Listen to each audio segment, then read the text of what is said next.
this is John for MTG Nexus coming at you with another versus video. This time from the perspective of Color Uro Omnath versus Burn.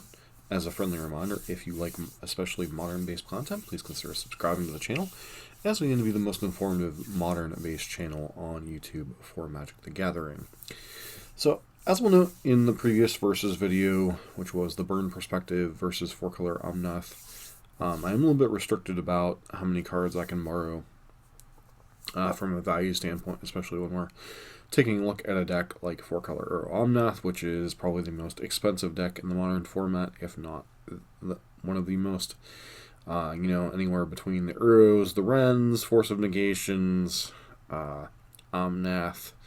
All these cards are rather expensive on Magic Online, so even with an almost $1,000 ticket limit, there had to be cuts to be able to fit in the Burn deck. So to that end, there are no Force of Negations in this particular build. There are some other flaws that I noted in some of the other deck techs of playing this deck, as we've played a couple matches in a Mana Trader series with this deck, and we also played seeing the Burn perspective against this deck. So basically, other than the issue with the Force of Negations, this is a fairly reasonable example of the Color Uro Omnath decks, although some of the more recent versions have started to go into three copies of the Field of the Dead. That's not particularly relevant in this matchup. So Color Uro Omnath is a Field of the Dead deck, also powered by Uro, Titan of Nature's Wrath, as well as Omnath, Lotus of Creation. Basically gets to play all the busted cards of 2019 and 2020. You play Renin 6, Teferi Time Raveler, Uro, Omnath, and then pair it with things like Growth Spiral, Mana Leak, Cryptic Command, Path, Bolt, and some other random planeswalkers. Sometimes you'll see Jace, sometimes you'll see Tef. And then another centerpiece of the deck is Our Promise, to allow you to fetch a Field of the Dead. And then basically you just try to hit your land drop, survive long enough, and let Field of the Dead take over. Or alternatively, you can beat down with Uro or Omnath. Renin 6 provides nearly endless value of hitting your land drops if you find one of your various fetch lands. And then obviously Growth Spiral allows you to get ahead on mana while also holding up mana for things like Mana Leak and Remand.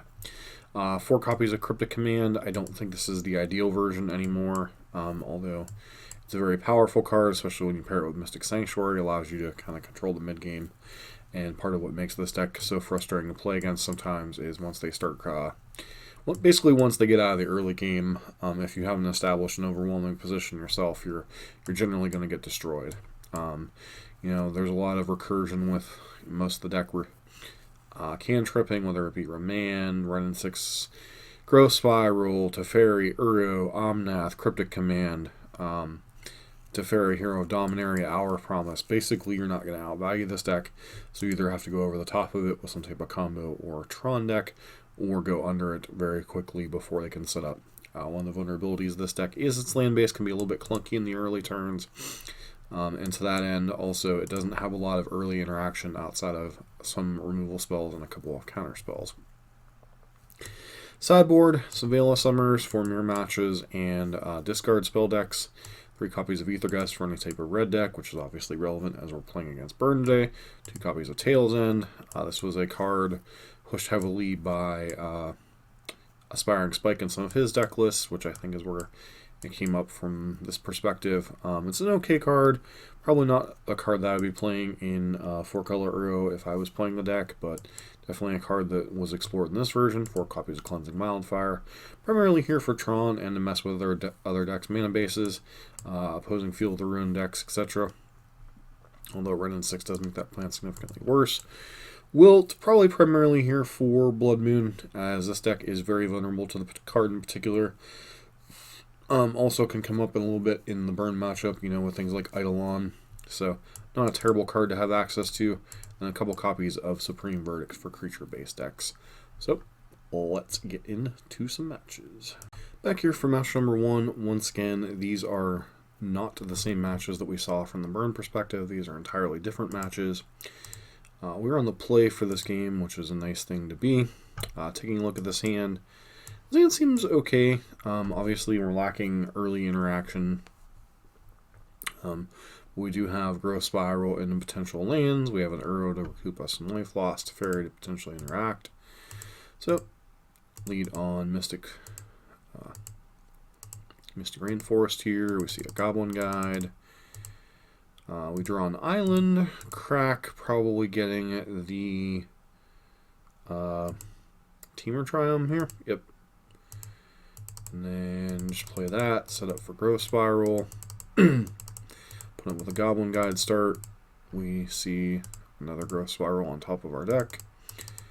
And then at Growth Spiral, they Boros Charm us in response. We get to set up Cryptic Command here, but I do think it's better to actually Uro first, which this may or may not be a mistake here. We gain 3, but lose 1 to set that up so we can Growth Spiral. Our opponent does the thing, attacks us, they Lava Spike us. Go ahead and Growth Spiral, they Lightning Helix. We hit that. Go ahead and do that so we can bring back Uro this turn, leaving a Path to Exile. So we're kind of doing the thing, but we're also in a pretty vulnerable spot here. And then they just Lava Spike us, Lava Spike us. You know, this was a fairly good start, but, you know, how much damage did this Goblin got in for what, 6? And you also noted maybe there was a way to sequencing the lands a little bit better there. You know, we did have the vulnerability of having to shock in lands a couple of times there, which cost us extra points of damage. But overall, you know, this was a very good burn hand. 1-drop creature on 1, didn't seem to be flooding out, and just had a bunch of spells. These are the kind of hands that Burn needs to win in the matchup, and, you know, while we had a fairly reasonable start, you know, you do see the vulnerability a little bit of the land base, and a little bit of that lack of early interaction. You know, a card like Goblin Guide getting in for, you know, 6 to 8 damage, along with our lands. You know, even though we gained 6 life from Uro, you know, that basically just undid this, and then they just had a very good start with their burn overall. Did they crack a canyon here? Yeah, they must have cracked a canyon or something. I wasn't really paying attention too much to the sequencing from the burn side this time around, but, you know, that's a lot of damage. You know, 4, 7, 10, 13, 16. Plus we, you know, cracked a fetch land, you know, did our own thing. So, you know, that's one of the things with this deck is when it does get into the mid game, it's a very powerful deck. It does stumble a little bit with its mana. You know, taking some damage along the way, a deck like Burn could definitely exploit it. You know, with skull cracks and whatnot. Although there was no skull cracks in this particular thing. Would Force of Negation made a difference? Possibly. You know, like we could have potentially forced one of these. If it's like Cryptic Command or one of these cards, but, you know, most of those lists are only playing 2 or 3 copies of Force anyway, so there's no guarantee you have Force, you know, to protect yourself when you're doing this. But anyways, on to sideboarding and see how that game goes. Alright, from a sideboarding perspective, I think I changed it up in each of the games. We boarded out a couple copies of Remand. Not the best card in them against the Burn match. A couple copies of Cryptic Command. It's a great card to close out the game, but once again a little bit clunky in the like turn 3, 4, or 5 range when the game's really in doubt. Also boarded out a Run-in 6. The card advantage is nice, like drawing lands and stuff, but it's not particularly relevant in terms of killing Burn's creatures. Burn doesn't really have anything you can kill, like, you know, a Bomat Courier or an Arbor Elf or something. So I think it's a little less effective. As far as cards we boarded in the 3 copies of Aether Gust, 1 copy of Wilt, and 1 copy of Supreme Verdict. Wilt, primarily because it can answer Eidolon, which can be a problematic card, and then obviously Aether Gust and such. Once again, I don't think this is the ideal version of 4-color Uro Omnath, especially against Burn, but we're here more to get an idea of the matchup. This hand is kind of awkward. We have no castable spells. I think this is a mulligan, and I apparently agreed with myself. This hand, 29 lands, only drawing 1 land. Feels a little bit awkward, going to 5. This hand looks like something we can work with. probably keep in pitching Teferi and Omnath. Yep. Play the Triumph, pass. With no creature this time, which is nice. They suspend a Riftbolt. We play an Uro. Get off to a good start here. They bolt us. Riftbolt us. They play a Goblin Guide. You see a Mystic Sanctuary. Holy wowzers. That's a pretty good start. One notable problem here with this hand is no white mana. We see a Field of the Dead, which, while it's nice, don't have a whole lot going on here. We just mana leak that. Opponent attacks. Once again, we get to start making zombies, which is nice, but then I think we're just basically dead to burn spells here. And our opponent Boros charms us.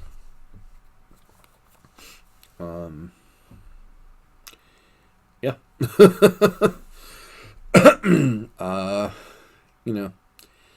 You just see there is a mulligan to 5, and the white spell is not coming together. If we could have gotten this Omnath down, obviously this game might have been completely different. Being able to gain 4 life a turn potentially. Once again, our opponent had a fairly reasonable start with the incredible amount of damage they were able to put out. We had one of our better starts with turn 3 Uro. Once again, noting problems with the mana base a little bit. You really need a fetch land to do your mana base the correct way. Omnath, if we could have gotten this down, would have been a tremendous thing. Teferi would have maybe propelled us in the mid game, but we already had the field thing going. Field closed out the game a lot faster than Teferi against Burn. Drawing additional counter spells would have been nice. Maybe we were supposed to Mystic Sanctuary back a mana leak or something.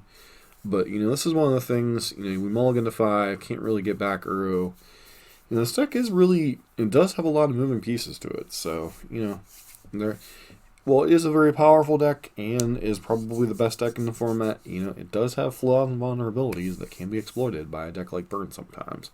So, anyways, on to the next match. Back for match number 2, we're on the play. This is a weird hand. I do think this hand's a mulligan just because the mana is just so awkward.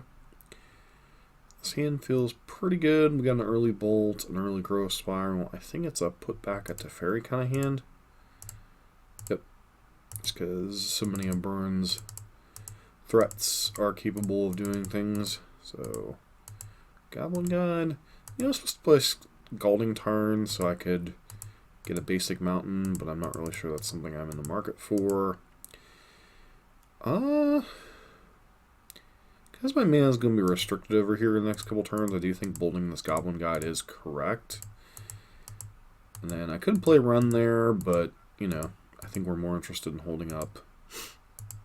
Mana leak here. Yeah, just going ahead, doing the thing. A Swift Spear, this for 1, suspend the Riftbolt. Go ahead and Growth Spiral here. Now we start to get through the Omnath thing. Our opponent can't answer this Omnath. This game's going to be over pretty quickly. Fetch, gaining 4 more life. They go after the Omnath. They kill Omnath, but Omnath got a bunch of, gain us 8 life. And then we top deck an Uro like a PogChamp. And then guess we play attacking their mana so they can't draw another card. When it does the thing, bolts us, we path. And we bring back Uro while they can't do anything. Clearly doesn't have a Skull Crack. And we just get to do the Uro thing, play that, bring back Field of Ruin, and attack. And our opponent concedes. And that Cryptic Command would have definitely locked it up. And then, we could start recurring bolts or whatever with, Mystic Sanctuaries or just recurring this Cryptic Command. And that is why people hate playing against 4-color Omnath as the burn player. We gained, 14 life throughout that game. Omnath gaining 8 life, and then Uro gaining 6 life. And then, I guess Uro gained 6, 9. So we gained 17 life throughout that game. So, Burn, despite having a pretty functional good draw on their part, the good draws from this deck can pretty much beat anything. Anyways, on to game number 2, and sideboard. You see here, very similar sideboarding, boarding out the remains, couple cryptic commands, and a run in 6, bring in 1 verdict, 3 of the copies of Aethergust, and 1 copy of Wilt. One card that has been popping up a little bit more in more recent lists is Celestial Purge. I think is better positioned overall in the meta and pretty good in stopping things like Blood Moon and such, which I'd certainly play that over Wilts because that does answer Blood Moon. But taking a look at this hand, hand's a little bit awkward but very powerful. We have a quick path for a creature, Uro, and Our Promise should we get there, so I think this hand's a keep. With a turn 1 Goblin Guide, just a run in 6, which is kind of whatever. Opponent with a lot of damage here. Why would I play run at 6 here? I guess because I didn't want to take the damage from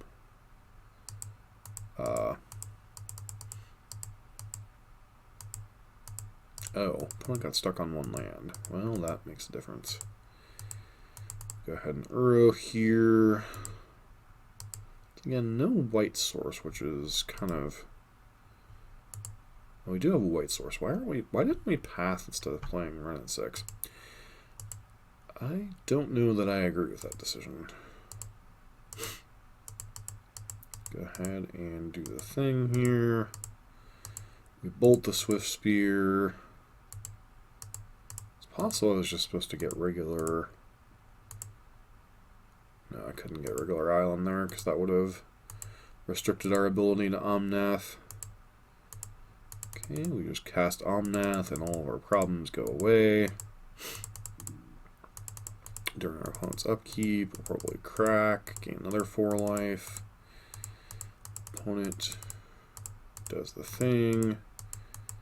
And it looks like we just won this game on the back of our opponent stumbling. And then we gain some more life.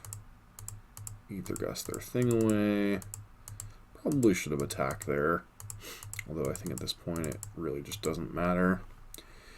Yep.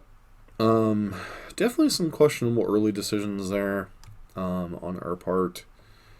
As I'm watching this replay, that probably didn't play the best. Probably should have pathed at some point. Oh no, we didn't want to path them because they were stuck on 1 land. That's what was going on. And then, once you get Omnath rolling, as much as I talk about this deck not having a ton of margin for error against aggressive decks, the same is also true in the opposite. If you get past the early turns working against this deck, you're just not going to win. So, you got to capitalize on that first couple of turns. And, looking at our from the burn player side, they had a fast start. They had 2/1 drop creatures. It was a perfectly defensible keep, especially on the draw. No, they were on the play, weren't they? I still think that's a perfectly reasonable keep. You want a lot of early pressure against Uro Omnath. While they generally have more removal spells in the post-board games, like Aethergust or potentially Celestial Purge, it's still a deck without a ton of early creature interaction. It's more relying on, mana leaks and such to hold the fort in the early turns, casting your Uros, etc. So, very powerful deck, and we'll get back to it, a wrap-up in a second. Alright, we're back for the wrap-up with this deck versus Burn. So, I think from a personal perspective, I think I wanted to show, The deck isn't unbeatable, but it is very difficult to beat if you miss that early turn 2 to turn 4 window to really punish what's going on with these decks. One thing I will note is I don't think this is the optimum version. I think this was just the first version I came across in a while. It didn't have Force of Negations, and I was kind of working within that budgetary constraint. So that is one thing to note. There would be Force of Negations in a more powerful version of this deck. But things aside, Burn doesn't care about certain things in this deck. Doesn't care about Wrenn and 6. Doesn't really care about Remand.